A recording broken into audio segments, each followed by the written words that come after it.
Bonjour à toutes et à tous, j'espère que vous avez passé de bons moments et que vous êtes en pleine forme pour 2023. Allez, je commence directement avec le BTC à l'échelle annuelle. On vient tout juste de clôturer l'année 2022, donc nous avons un visuel sur cette fameuse clôture aujourd'hui. De mon côté, j'ai trouvé quelques détails intéressants, je vous explique. Le premier halving date de 2009. Les autres ont été effectifs avec un intervalle de 4 ans, 2012 pour le deuxième, 2016 et 2020 pour le dernier. Le prochain est prévu en 2024. On va dire que pour les fans de football, c'est en même temps que la Coupe d'Europe. Et je vais y revenir avec le football. Je continue. Sur les 13 dernières années de spéculation, le BTC a connu seulement 3 années baissières. Vous remarquerez que la première année bear date de 2014, ensuite 2018 et 2022 que vous n'êtes pas prêt d'oublier. Donc, une année baissière tous les 4 ans depuis 2014. D'une part, on a, pour revenir sur le foot, les halvings pendant la Coupe d'Europe, et pour le beer, c'est pendant la Coupe du Monde. Allez, je vais aller tout droit au but. Selon ce schéma, nous avons un scénario simple qui nous donne une année d'hésitation en 2023 qui pourrait potentiellement se terminer dans le bleu. Un bull run en fin 2024 ou 2025 maximum, et pour l'année baissière, 2026. Sachez une chose en tout cas, c'est que les grosses vagues haussières se sont généralement formées l'année suivant le halving ou quelques mois pour prendre l'exemple de 2020. Maintenant, je vous l'accorde, ce n'est qu'un scénario basé sur le passé, mais pour ma part, je trouve cela très intéressant. En tout cas, vous, qu'est-ce que vous en pensez ? Dites-le moi en commentaire. Maintenant, je switch sur le mensuel. Regardez, je vous ai tracé une courbe qui illustre un prix de BTC de plus en plus linéaire au fur et à mesure des années. Vous l'avez sans doute remarqué, toutes les droites ont cassé, y compris cette fourchette d'Andrews, et ce n'est pas ça qui va empêcher le BTC de continuer à se valoriser sur du long terme. Donc, je reprends. Toutes les droites ont cassé, je vous l'ai dit, donc y compris cette fourchette. Et ce que j'avais surtout aussi envie de vous dire, c'est que on commence à avoir pas mal d'analystes qui paniquent sur le RSI. Alors, en effet, le BTC nous a marqué des points bas de plus en plus hauts sur le chandelier et des points bas de plus en plus bas sur l'oscillateur RSI. J'ai envie de vous dire que cela peut continuer ainsi encore pendant une décennie et que le Bitcoin pourrait continuer d'avoir des bas de plus en plus hauts sur le chandelier. Pour me contredire, en tout cas actuellement, sur ce cycle, il faudra un BTC sous les 3200 et encore plus lors du nouveau cycle. Aujourd'hui, on ne sait pas encore quel est le fameux bottom de ce cycle. Certains pensent qu'on l'a déjà touché, d'autres 13 008, 10 000, 1000 $, 2 $, peu importe. Aujourd'hui, en tout cas, on n'a pas encore les acheteurs qui se sont réveillés et qui ont pété des résistances jusque 40-50K pour se dire oui, je pense que voilà le grand cru, c'est ça. Mais en attendant, il faudra donc avoir un bas ici, plus bas que les précédents pour commencer à paniquer sur le chandelier.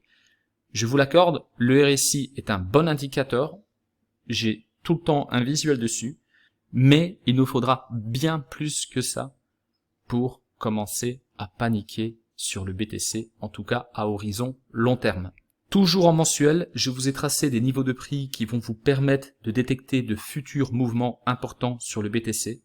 Nous sommes actuellement dans une zone de prix avec un bas à 13 800 et 20K pour la résistance. Tant que le BTC restera dans cette zone de prix, on va plutôt dire tant que le BTC clôturera dans cette zone de prix, il ne se passera pas grand-chose à la hausse comme pour la baisse. Je vous invite à visualiser tout cela étape par étape. Vous êtes nombreux à regarder le support de 10K, certains c'est même bien plus bas, comme je l'ai dit juste avant. Franchement, ne regardez pas ces prix tant que nous n'aurons pas une confirmation sous les 13 800 $, idem à la hausse. Ne regardez pas 35K tant qu'on est en dessous les 20K. Une fois qu'on aura brisé les 20K, on va regarder 23, ensuite 29, 35, 46, et quand on aura brisé les 46, on pourra regarder ATH. Donc, étape par étape. Pour l'instant, ça ne sert à rien de regarder 10, 6,5 ou encore plus bas. On regarde, c'est ceci. Tant qu'on est à l'intérieur de ce rectangle, on ne se projette pas ici ou ici. On va prendre encore un peu plus de recul avec le trimestriel. Regardez, nous avons un visuel sur les mêmes zones de prix que le range actuel en M1. Je dis range, mais en fait c'est plutôt une zone de prix que j'ai définie avec les anciennes clôtures. Donc ça correspond à cette clôture de l'ATH de 2017 et bien évidemment l'ATH. Donc regardez, on a travaillé cette clôture ici. Là, on a clôturé parfaitement dessus et ensuite regardez ici cette poussée, elle a clôturé parfaitement sur cette ancienne mèche. Donc on est là et c'est pour ça que je vous disais juste avant qu'on est sur les mêmes niveaux de prix, en tout cas pour cela. Mais regardez, on a beaucoup plus d'espace sur les résistances en trimestriel car on n'a pas vraiment de niveau intermédiaire ici, en tout cas en termes de clôture. Mais sachez une chose, en tout cas, c'est que plus vous allez prendre du recul, plus ça va être pertinent. 28 500 $, c'est une grosse résistance. En tout cas, on va pas la regarder maintenant. Mais si un jour on monte d'un étage ici entre 19 et 28, mais il faudra péter 28 000 et demi en trimestriel pour aller chercher ensuite 45. Et là, regardez, hein, c'est super intéressant. On a ici notre dernier ATH, mais ça s'est terminé avec un marteau inversé sur le trimestriel. C'est-à-dire que en termes de clôture, notre ATH, on va dire, en tout cas moi je vois les choses comme ça, c'est 59 000 $. Et depuis qu'on est parti sur un marteau inversé, regardez, 1, 2, 3, 4 bougies trimestrielles baissières. Donc 1 an pour rebondir sur le premier graphique. Maintenant, si je me réfère au scénario que je vous ai évoqué au début de la vidéo, le BTC touchera peut-être les 30K en 2023 et les autres résistances en 2024 ou 2025.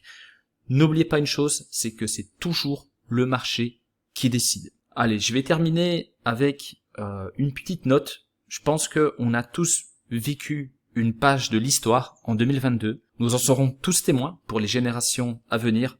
Même si toute l'actualité a été publiée sur le web, c'est quand même énorme de l'avoir vécu en direct tous ensemble. Prenez soin de vous. Je vous souhaite le meilleur pour cette nouvelle année. Pour ma part, je me suis fixé de très bons objectifs pour MyDID.